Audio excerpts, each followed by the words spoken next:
But today we're going to be talking about a virtuous wife, virtuous woman. Um, as I mentioned previous episode, maybe a couple episodes, I'm working on a book. I'm not a big fancy writer, but she's kind of prodding me, hey, you need to do this. Some of the stuff that we've been talking about, and I may have said this before, but I do most of the scripting here for our shows. She helps, but she's okay with just letting me do it because she has school teacher stuff pretty much 12, 14 hours a day. Mm-hmm. But I'm writing a book, and it's all but finished. I'm going back looking for grammar and typo errors and kind of rough, rough and smoothing it out. And then I'm going to give it to her probably in a week or two. And she's going to read it, and she's going to put red ink all over it and fix whatever she wants to fix. She's a school teacher, and she's more qualified at doing that than me.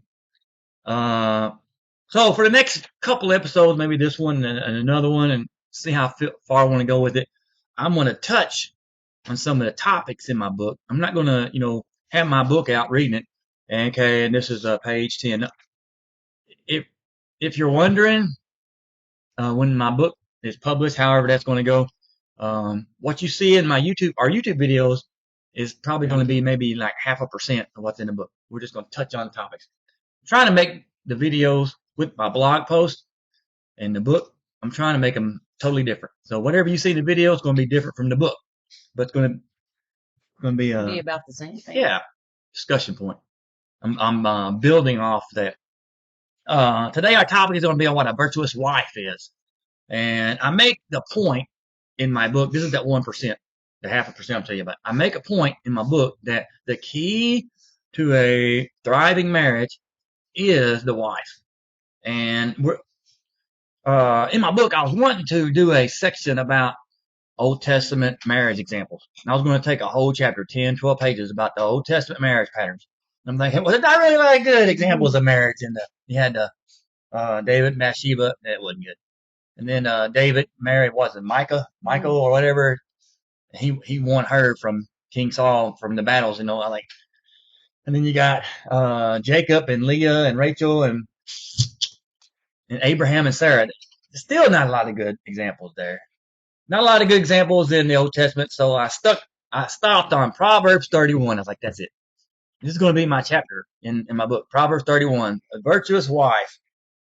So I'm going to read some of this. It starts in verse 10. So I'm going to go ahead and read this. I'm reading from the New King James Version. This is a Family Life Marriage Bible from Dennis and Barbara Rainey. They wrote this. They commented on this. They didn't write this. This is the New King James Version, and they have some study aids and comments and devotions. It's pretty good. It's aimed towards enriching marriages. If you don't have this book, I recommend it.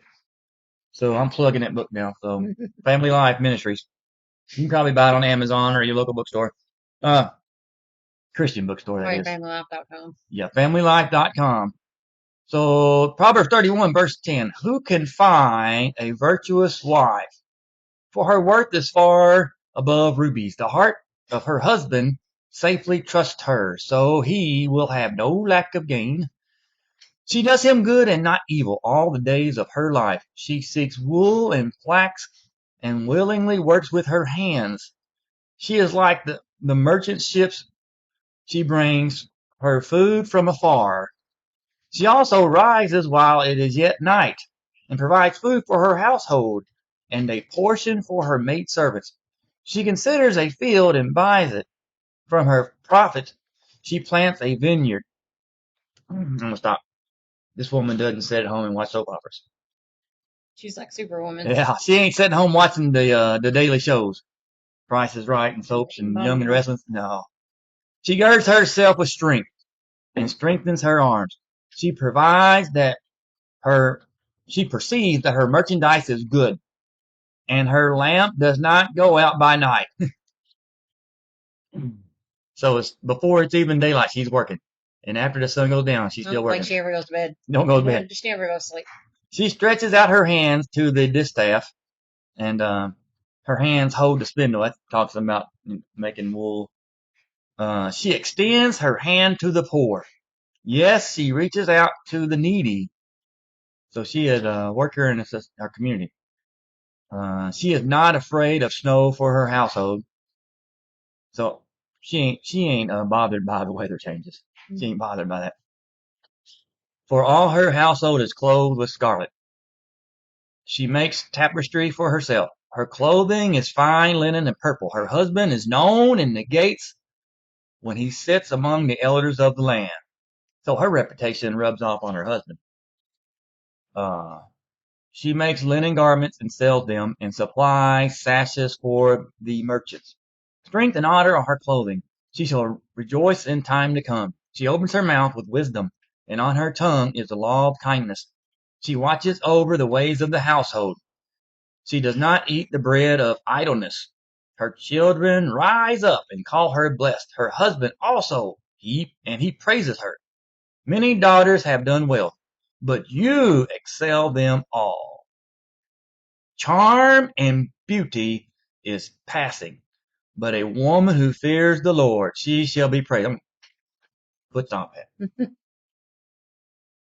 Charm and beauty is, I'm going to read it again. Charm and beauty is passing, but a woman who fears the Lord, she shall be praised. Give her the fruit of her hands and let her own works praise her in the gates. Okay, so, this woman here is described, she's really something. And we talked and kind of already gave some preliminary comments. This is a fascinating piece. She posits, in your opinion, just modern day, what is a virtuous wife? Virtuous woman. Well, she puts God first, like that. Fears the Lord, like that Proverbs said. And because she fears the Lord, she loves and respects her husband. Speaks positively about him in public. And I'll probably say this a few times so you got this, but is submissive to him. And this, the proverb talks about how hardworking she is and all that. So I guess that depends on, whether she's hardworking at home with the kids or, I work outside the home. I'm a teacher. So, I'm not, he helps me with the stuff around the house. So that's good. Well, but you're still, in a way, you're kind of like this woman. I still try to keep the house clean as much as I can with all the animals we have. You ain't got Joe Webbin level kid. You had 3 boys. You ain't got 5. You didn't have 5. No. God bless these men and women that have 5 and 6 kids. Yeah. We got 3. Yeah. Anyway, yeah. I think the main thing is just, if you're putting God first and loving and respecting your husband and, never represent your husband in a negative way. Nobody's perfect, but don't be, talk about your husband badly in front of people because that's not going to help your marriage any. I think I'm gonna go off script because it's in my head. The thoughts, you get these thoughts. You're like, I better say it because we're gonna start talking. I'm gonna forget all about it. But I think there's 2 things that make a virtuous woman in today's society. Number 1, like she said, she is a woman of God and loves the Lord Jesus Christ and respects her husband and loves her family and wants to serve Jesus in obedience. And she's not a woman of the world. There's some in Christian society and churches that have a lot of Christian women of the world. You know what I mean? Mm. They're Christians, but they still live like a woman of the world. Mm. And I think that's a dangerous combination. And I don't know if I can properly articulate it. But for one, there's too many women exercising their authority over men in churches. And personally, I don't need a woman in front of the church teaching me anything. Does that sound bad? No. No. So the Beth Moores and the Priscilla Schreier, Tony Evans' wife, daughter, this woman that we have next to Donald Trump all the time. It's not a good example of virtuous woman. You guys can criticize me all you want, and that's fine. But I don't consider Paula White a virtuous woman. So I mean, but the churches are full of Paula Whites. Mm-hmm. I mean, she came from, she was a pastor of, well, claimed to be a pastor of a certain church. Any churches that let somebody like Paula White pastor that church does not really honor women the way God wants them to. Anything else before we move on? No. Okay, so looking at this, let's go back to the topic at hand. We're kind of drifting off here into dangerous territories. We got to pull it together. Looking at some of the aspects of this woman in Proverbs 31. She rises while it is yet night and provides for her household. She girds herself with strength. Her lamp does not go out by night. She extends her hand to the poor. So, the women of today's Christians as a whole, I'm not talking about the two or three that we can think of, in a general, I mean, I've kind of touched on it just now. Mm-hmm. Do women in today's society live like this and aspire to be like this woman described here, these few examples? I would say in general, probably not. Most of them, I think a lot of women are trying to, I guess, please the world, maybe fit in with the world. Just, women should be, how they put it,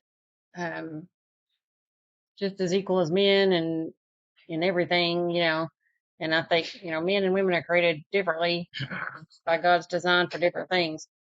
So women can't do everything men can do and vice versa.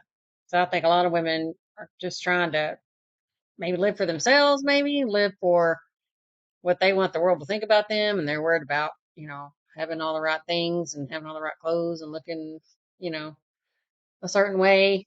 Having a career, which is, I have a career. It's not the worst thing ever, but I think some women put that first. Like Yeah. that's it. That's for them. They want that career and they want the money and they, and all that. So, my career definitely isn't for the money, but some are, and that's the first for some women. I think it's rare to find women. I'm not saying I'm this Proverbs 31 woman. She sounds like Superwoman, but I think there are some, but I think it's the majority. I think are not. Yeah, it kind of covered my next question, so I'll move on. I like how the Proverbs writer states, the heart of her husband safely trusts her. So, that's what men want. Men don't want a woman that, after, I'm going to marry this woman and I know she's probably going to nag at me and criticize me and belittle me and cause me heartache and grief, but I'm going to marry her anyways. No man says that. Mm-hmm. No man says that. So how can a modern Christian woman act in such a way that her husband can safely trust in her? Well, some things we kind of touched on already, like not criticizing your husband in public, loving your husband, being loyal to your husband. I think a lot of, I guess, modern couples nowadays, you have men that are friends with women and women that are friends with men outside of marriage. And No big deal. I mean, I've had male teachers at school I would call my friend, but I don't text them, just to talk. I might text. We have a group chat with the teachers that are in my little circle, if you will, and we have a group chat. So I will text the group, "Hey, what do you think about this?" It's always about school. Sometimes we send little video reels to each other talking about school, joking about school, but I never text either. And both of them are married men. They have families of their own. I don't ever just, "Hey, what's going on? How's life?" And we don't, have a relationship like that outside of school. It's all, professional. And then I think that's a big deal. I think that's where things can go awry really quickly. And like you said, not nagging. I'm not perfect. I don't think I'm a nagger. Um, I'm probably don't encourage you as much as I should, but I think that's, something that a good wife should do is encourage her husband and be loyal to him in all ways. Like I said, with the friendship, but not only that, but just when you're out in public, or even if you're just with some friends. I don't ever talk negatively about him. Even with my sister and I, bolo money nights, I don't sit there and rag on him, and she didn't do that to her husband either. And I think that just something simple as that can be something that could, if it got back to you that I was, talking bad about you, then that would make you feel like you can't trust me. And so I just think that's a big deal to not. He knows that's one of my pet peeves is women that get on Facebook that my husband did this and my husband, can you believe he did? That just drives me insane. Yeah. So, I think that's a big one. But even just at home, just being, respectful and submissive and loving and. Or how about not making irrational decisions on your own without talking to me about it, or big talking to your financial husband about it? purchases. Yeah. Or I'm doing this or I'm doing that, and you think, well, why are you doing that? We got other things going on, Mm-hmm. Now, I'm not saying that she has to tell me every little thing. Hey, I'm going to Walmart to spend $15, or I'm not saying she has to do that. Mm-hmm. But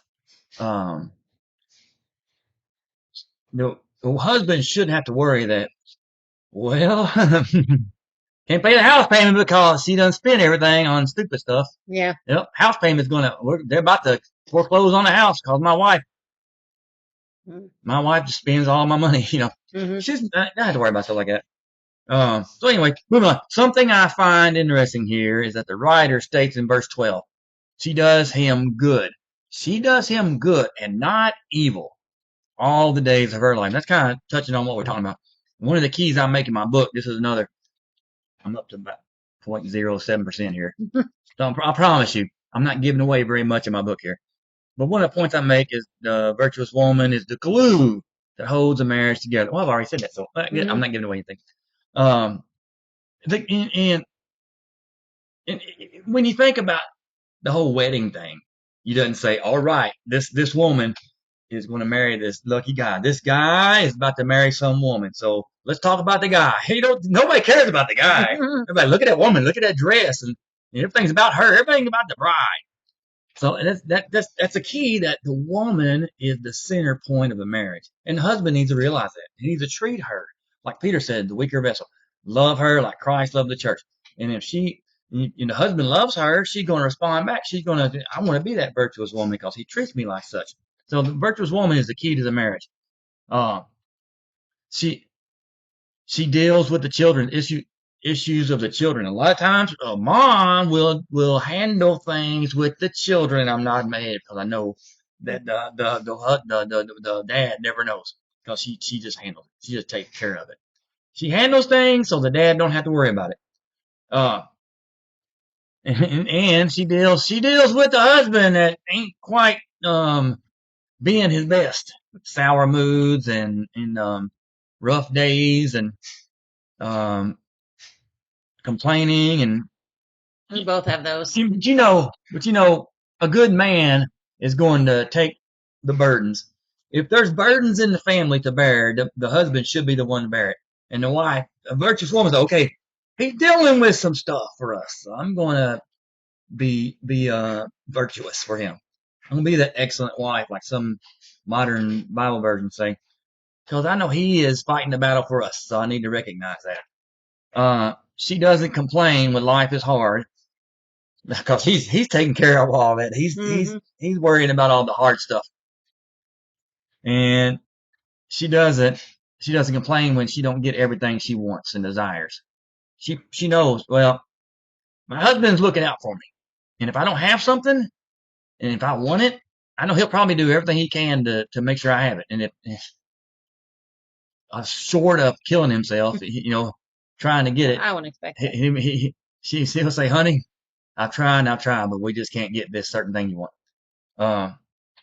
But what are some ways, this is for you, a virtuous wife does her husband good and not evil? Well, I think it's a lot of stuff we kind of already talked about, being submissive and loving and appreciative of all things you do for us, and he, takes care of the budget. He could fix just about everything that needs to be fixed around here. Sometimes.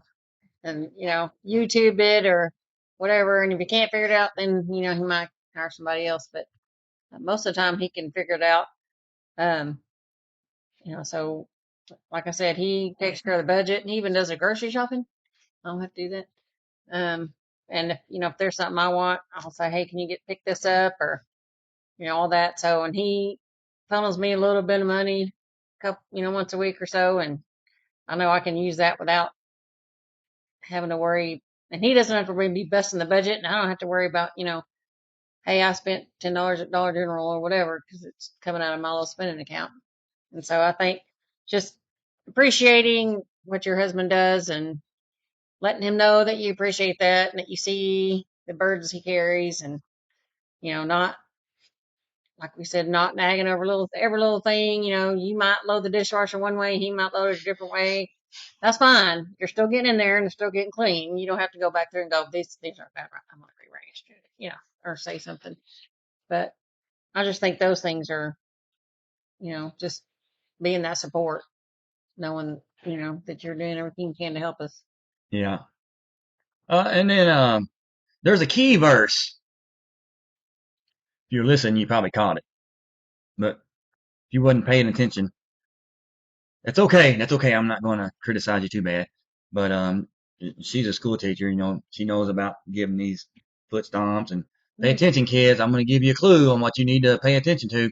I gave you a clue earlier, but we'll get back to it. I'm not going to talk about it right now. At the end, we're going to talk about the key verse in Proverbs 31. But there's some more things in here that I noticed. The woman described in this proverb, she makes linen garments and sells them. So she's not only a stay-at-home mom, she's a businesswoman too. She supplies sashes for merchants. She opens her mouth with wisdom. She watches over the ways of her household. Her children call her blessed, and her husband praises her. So this is a very busy woman. She's busy at home and she's busy in the city. So she's not only praised by her family, she's praised by the people around her. She's a woman of charity, and she's a woman of business. Um, she contributes at home and society. And when I read these phrases, she stretches out her hands to the poor. She sells garments. She supplies sashes. Like she's charitable, and she's probably a shrewd business lady. It kind of reminds me of that Lydia in the New Testament where Paul, I think it was Philippi, and correct me if I'm wrong, but one of those missionary stops, they went to this gathering, women were praying. I think I always make a joke. I don't know if it's the case, but of all the the places they go, the only place they could find with prayer was a bunch of women. God bless them, virtuous women. There they are praying. And then one of them was Lydia, who was a business lady. She sold purple, and so she was probably rich. If you made purple fabrics, you were rich, because purple was the thing. Purple was like gold. She provides food for her household, watches over her household, so she works at home. And so all this makes me think: is this woman a stay-at-home mom? Is this woman a businesswoman? And so bring me to my next set of questions. There's a trend going on in modern Christians, and it's not necessarily a bad trend, but I think sometimes it gets portrayed the wrong way. And it's mainly in the new reform groups, the Baptist, Presbyterians, maybe in some of the more older traditional Protestants, the old lines, the Methodists and the Lutherans, and those maybe like the Mennonites and Amish. Well, they're already ahead of the game. They've been ahead of the game for years.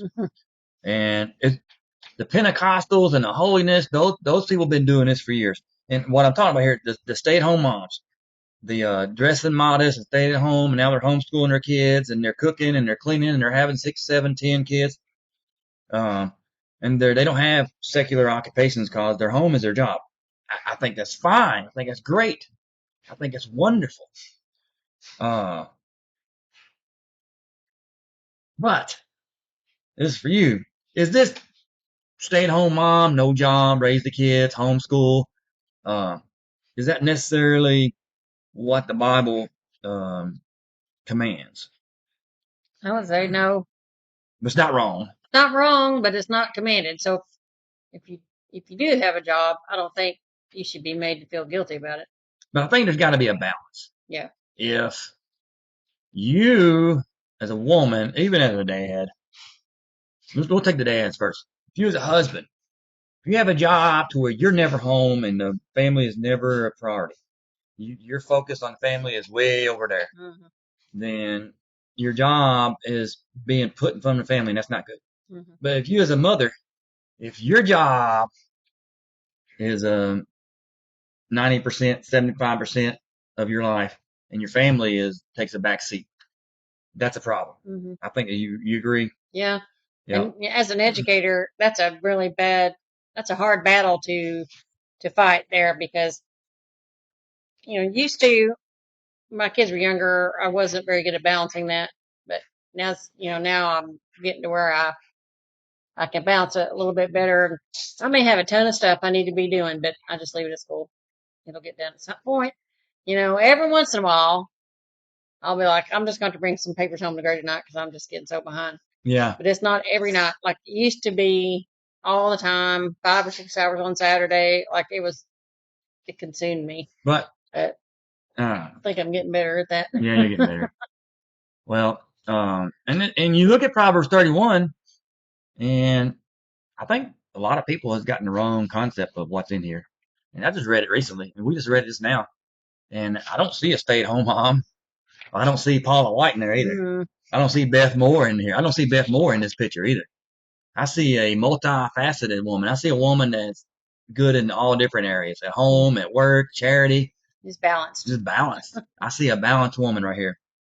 And she's a school teacher, and there are women at this. We started attending a Reformed church. We love it. It's kind of like Reformed Baptist. It's not Presbyterian. We'll say that we're not Presbyterian. We're in the Reformed world. This is kind of a off topic, but in the Reformed world, Presbyterian and Reformed Baptist, they kind of overlap, and a lot of their ways are the same, but there are a lot of differences. Like Presbyterians believe in the infant baptism, different style, and Reformed Baptists do not. They believe in the believer's baptism. So in our Reformed church, as far as I know, we're more of the Baptist way. But there are some in that Reformed church who are choosing to be stay-at-home moms, and some of them have 6, 7 kids, and it's great. I think it's great, especially the young. I think we start off younger like that, kind of like our oldest boy. What's it? Our oldest boy and his wife. She's stay-at-home mom. 2 girls. We got 2 granddaughters. Mm-hmm. Awesome. And our boy has a good job. They got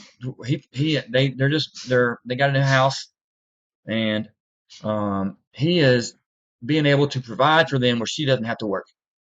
And there's like some of the families at our church, they're trying that model, and I think it's great. But then there's some of the older ones like us that there's some school teachers at that place, Mm-hmm. and there's some other business women at that place that we go to, and they're virtuous too. So there's a lot of, I would say our church resembles the women of our church resemble this Proverbs 31. There was a good balance there. You agree with what I'm saying here so Mm-hmm. far? So let's talk about the negative. We talked about, does the Bible say you have to be a certain way? Does the Bible make a case against women in the workplace? No. I don't No. think so. I think the Bible promotes it. Here, I think it says, she sells her garments in the marketplace and sells to the merchants, and uh, she's a charitable woman. Mm-hmm. She's out in the society doing things. Like Lydia, like I talked about before, Lydia. Does the Bible say, to the best of our knowledge, that mothers and wives can't work and must stay at home? No. No, it doesn't say that. But it doesn't say that they staying at home is wrong either. I think I think the idea situation would be for a husband to work, provide for the family, and a mama, the wife, and the mother to stay home. I think that would be ideal. Some women probably would drive them crazy. They probably couldn't do it. Um, anything to add to that? No, at the stake is, like we said, as long as you balance Balance it. That's right. balance it, and your career doesn't come before everything else, you still can care for your children, and you still can love your husband, and you still, do those things. I think, and love God, and think think it's okay as long as. Everyone, let me. This is not on the scripture. Before we move on, I got an example. Um, can a woman serve in the church? Is there a place for women in the church? Yeah, in some capacities. You know who I think of when I think about that is Miss Nita. Yeah. We'll just say I just Miss Nita at the church we attended previously. She just died. She was up in her 80s. Good lady. And I was looking at her obituary. Um, she went to seminary. Really? Yeah, she went to seminary. Godly lady. She was the children's minister for years until she just got too old to do it. And God, that was a good, virtuous woman serving in the church. Mm-hmm. She wasn't teaching over men. She wasn't standing up in front of the church every Sunday trying to give her 5-minute devotion. She was serving in the church. She was training up the young kids. I think that was great. She did a great job, and she just served until she just too old to do it. Yeah. Basically, just couldn't do it no more. So I think about our current society and how most wives or mothers work, and they have careers, they have college degrees, some doctorate degrees, they're CEOs, and they own businesses. But they still raise kids. They learn how to balance things. Mm-hmm. They take care of their home, they take care of their family. And looking back, we come from the 80s, 70s, and 80s. We were born in the 70s and lived our teenage years in the 80s. And I don't remember being as many. There were some working mothers, Mm-hmm. but not as many as there are now. And I think the percentage has probably flipped to where it was less working mothers back then, but now it's less stay-at-home moms now. Part of that is the rise of the feminist movement from the 60s, I guess. Another is something that we experienced is the whole push for boys and girls to go to college, go to college, go to college, go to college. If you don't go to college, you're not going to succeed. You got to have some kind of degree in something. Gotta. Men and boys and girls, men and women, gotta have degrees, gotta have degrees. So she went to school, I went to school, and I would say most people that from your class that you graduate with, most of the girls went to school, right? Mm. Most of them did. That's just the way they were pushing back then. But now, now the way the economy is, and I'm not trying to get political, but it's kind of hard for any family to survive. Single mom, married mom, married wife. It doesn't matter. There's some wives happily married that have 2 jobs, 3 jobs just to survive. That's just the way it is today. So when you were in high school, this is another one for you. When you were 18, about to graduate, and were you thinking, I'm gonna wait it out. I'm gonna find me a good Christian man. I'm gonna get married, and he's gonna take care of me, and I'm gonna stay home and raise the babies, or were you thinking, yep, I'm going to college and get a career? Yeah, go to college and get a career. My thought was I wanted to have a degree in, I don't know that I was like, I don't want to stay home, but I think it was more of I want to have a career. I mean, I wanted to be a teacher. I wanted to be a teacher since I was a kid. I used to line up my dollies and teach them from the chalkboard to my dollies. So I've always wanted to be a teacher. It wasn't like I just woke up one day and go, I think I'm going to be a teacher. Like it's been on my mind my whole life. But I wanted to have that, and I wasn't against staying at home, but I always wanted to have that just in case, you never know what's going to happen, and then you want to be able to take care of yourself. So that was my thought process is I'm not against being a stay-at-home mom. I did want to be a teacher, but I wanted to have that in place for whatever happened, whether I was married or not, I'll be able to support myself.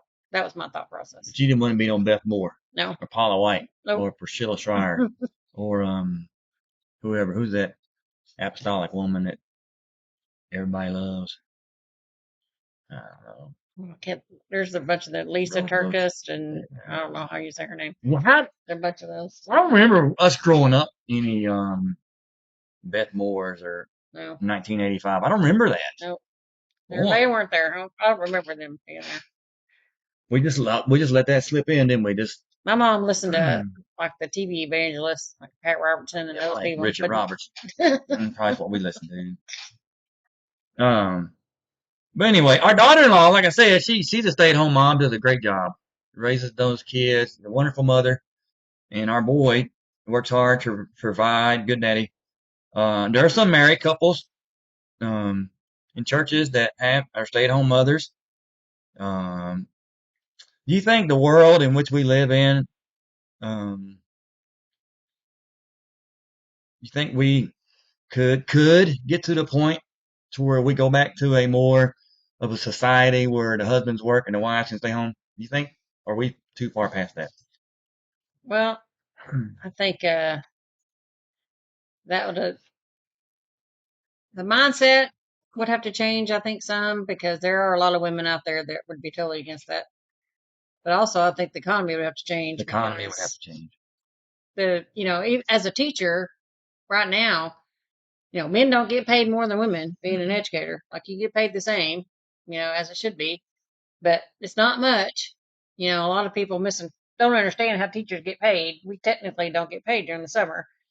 We get a 10-month contract and it's divided up into 12 installments. So it's, 10 months of pay divided up into 12 months. So it feels like you get paid during the summer. And there's a lot of families out. You couldn't support a family on that. So that's why you see a lot of men in admin positions because they get paid more, So I think the mindset would have to change. The general mindset of society would have to change and the economy would have to change where men would be able to financially I do that. think the mind frame of churches would have to change too, Yeah. because we got so many women who become pastors and they just throw them up in front of the church. One of these shows that I watch, one of these Christian YouTube shows, did like a 5-minute piece on this woman who was being interviewed on the Allie Beth Stuckey show. She's presents herself as a Christian YouTuber and part of the Blaze Glenn Beck network. Allie Beth Stuckey was interviewing this woman who used to be a pornographic content creator, I guess. I don't know who the woman is, but now she's born again, loves Jesus, and they're promoting her as a preacher at a church. She's a pastor at a church, and I'm thinking, are there no men anymore that can do this? Is that where we're at now? But anyway, or do you think that this Proverb 30 wife woman is not necessarily a stay-at-home woman, but the woman that stayed home, works in the community, maybe does serve in the church or in business? Do you think maybe it's just like you said, a good balance of all that, But, anyway, here we go. As I was reading my piece here in Proverbs 31 verses 10, Proverbs 31 verses 10 through 31, foot stomp. Verse 30 is the verse I was holding. That's the key verse. It says, charm is deceitful and beauty is passing, but a woman who fears the Lord, she shall be praised. That's it. That's quite possibly um, uh, the key to marriage and all of this is the fearing the Lord, the woman that fears the Lord. But when we think about getting married, maybe some people that are more focused on serving God and really, really focused on doing what the Holy Spirit leads them, they may say, okay, I have to find a godly wife, or I have to find a godly husband. But I want to say the majority of young men and women, they probably think, I like that charm and I like beauty. I want somebody that makes me laugh, somebody that's fun to be with, gotta be pretty, gotta be handsome, Got to be strong, got to be tough or whatever. I'm gonna be honest. When I was younger, I didn't say, that old sweet Christian lady when I was a sixth grader in Sunday school. She said you need to marry a Christian woman. Like I'm just gonna look for the prettiest, smartest, the prettiest girl I can find. The one that makes me feel good. Being a godly woman of God and one that loved Jesus, that really wasn't the number one thing for me. I'm just gonna be honest. And y'all can criticize me all you want, but that's the key. We want charm and we want beauty. We want the worldly things. We see things in a worldly mind frame, even in churches, and that's the problem. Churches need to do a better job at promoting this and teaching this. Um, so I'm not saying that every woman, every girl should be uh, super modest and um, try to look like the Pentecostals or Amish or whatever. But do you think that we kind of let down our guard on this whole modesty and appearance thing? Mm-hmm. Yeah. Absolutely. I mean, even in church, like I'm embarrassed myself sometimes for some of the things I see women wearing in church, even the ones that are leading. Yeah. It's like you're sitting in church and you look in front and you got people trying to, I don't know what they're trying to They look do. more like they're going to the club. Yeah, it looks like they're going to the club or some fraternity function than they are trying to be modest in front of the church. I'm thinking, We went to a local amusement park a few weeks ago for spring break, Young Christian and it was Day. Young Christians Weekend, and there was Not very modest. Not very modest. Yep. Not at all. Yeah. It's like you have to keep your head down Yeah. to keep from looking at stuff you don't want to look at.